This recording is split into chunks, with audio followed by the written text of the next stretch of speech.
Meche todo mi tole mi kudo siligbe azen nengo do nukwasun me mi men agbokwe tole mi na tun pomolo jiro egbesi ansan gbe o planet gege na de muna go alonu asupa sepole bonu kiko awajije ona tino mi tetin bo mi na mo lo jiro lele mi tole gege na wiwa we me maka odo asu alo we me ma odo asia an tun lo jiro wan yin yo me gege na mo bo wan yin to na je tonji tantanja we mi kala do no lo jiro egbesi ansan gbe o akunka babunu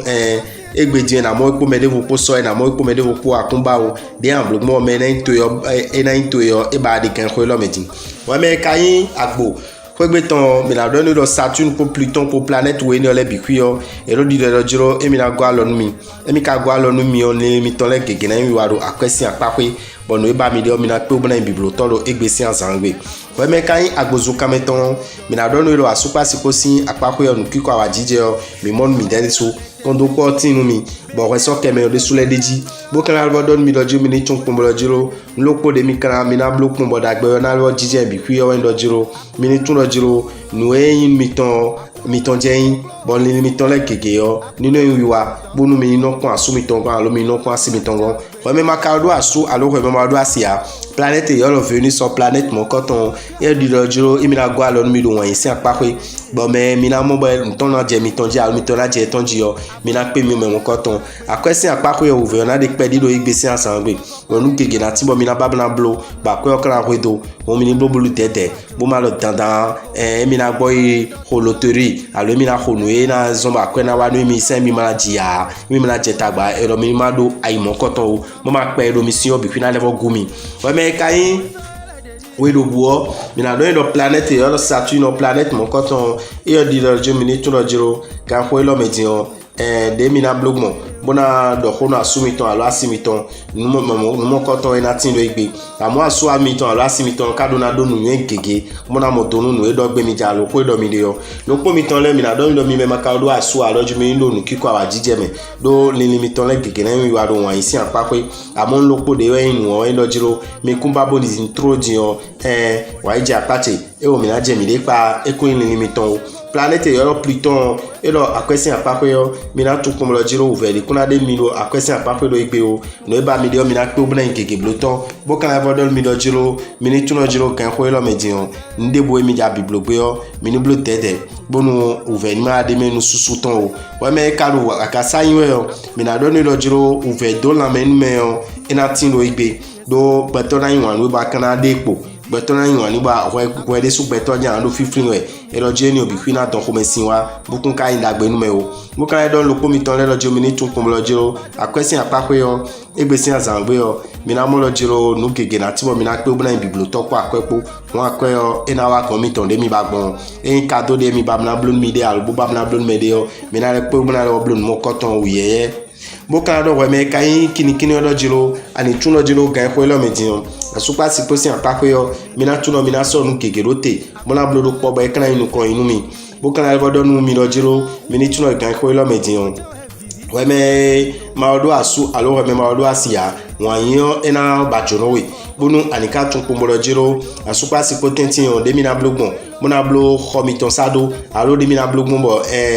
train dulu dagbe de mi na dulu weekend o me o mi ni ho kanton eno na le bo son bo wan yin de na le jedeji mi na do mi do jo mi ni ka tun lo jiro egbesi ansan gbe mi ni ka blo tete po akwesi sanpo eni mi onu kudo nu pedewu nu gegewu bo ka le bodo jiro eni tempo bonu economy o eni tempo blo igbe de ma zan ko wutu wa me kayin yo nda lo ji o mi na do nu lo jiro ani tun lo jiro kan ko lo medin o eni tempo bonu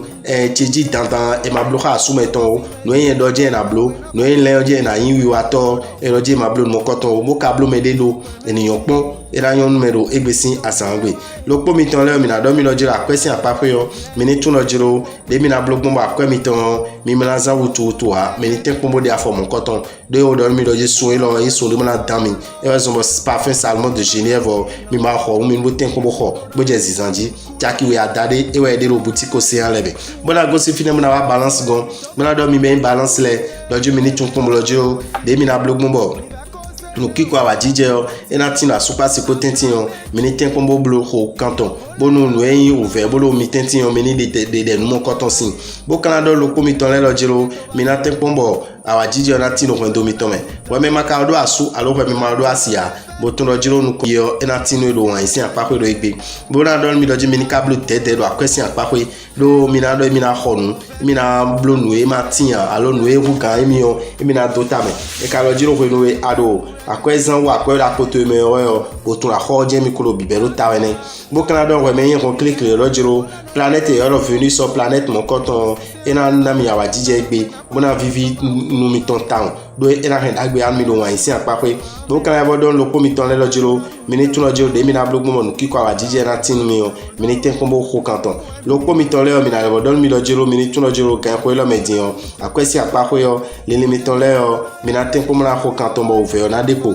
ouvert depo e wa dagbe mi planète Uranus o ye lojiro e mi na go alo mi bo no e ba mi de o keke na timbo mi na pe obna bibloto bo na Canada no we me Sagittaire lojiro ani tun lojiro egbe o komesision enatino asupa sikotentin komesision makala yi sansan gosin zan mo igbada mi je sugbeto na zon do alo mi ton oto bo Canada we me ma do asu alo we me ma do asia do planète Venus so de mi na go alo mi do wan yin si apapwe bo le mi ton le keke na yi wa lo wan yin si apapwe akwesi apapwe o mi na blue dede do mi na mo lojiro ni mi ja de souci o mi no babanaza akwe wutu e lojiro eni blue dede lo egbe ekun yin lojiro akwesi zan wutu o e we de souci sin me o eyan wa souci o de no le ajedeji après we bo Canada we me karo ye we zogbano yin we o dojo we me odo asu alo we me ma odo asu a mi na tun kun lojiro wan si apapwe o mi ni blue dede mi ma do nkun de din do wan si apapwe o trala mi me ma odo asu a ko do mi do emi de do mi ni blue dede bo ma lo kun doji o be me ka odo asu alo we me odo asi o mi na do no kun lojiro kondopo hojo ho don mede o ni mi tondo weekend de l'homme Mercure planète mon coton e ka le mi na go alo mi do akwesi apapwe bon ni mi ton le gege na wiwa no e ba mi de o mi na pe obna biblo to tu o gbeto na timbo azoton me onu ko ina le tin azomeni we me ka do verso yin we o planète Saturne o planète mon coton e di de jilo mi na tu kumlo jilo de mi na blog mo kondo pona tinu mi o ni tempo ko canton do wan yin aliji mama ho mesinsion e kuna ha o ho mesinsion ka wa me le so no zo ho mesinsion mo no na yin mo no le wo to si ho me to sa bo kala do lo ko mi ton le lo jilo mi ni tun lo je mi me ma do asu alo mi me ma do asia mi na pe me de me mon coton mi ma ka do nu kuno jo ina inu de na inu konti o bo go si fino mi na do mi lo jilo akwesi apako yo mi na do mi lo mi ni blue tete bo yo akwesan bo tun lo jilo kan ko lo medin o nu gege na ti mo na ba jo no mi bo kun kan nu dagbede o mo na ya ho kele mi ka do mi lo sun lo me o mi me ro verso yin ele mi ni blue tete nu ahodulu akwezi za mi ni blue tete na e zo mo parfait salmon mi de su mi zan ina wa dagbe mi we me ka we vi yin we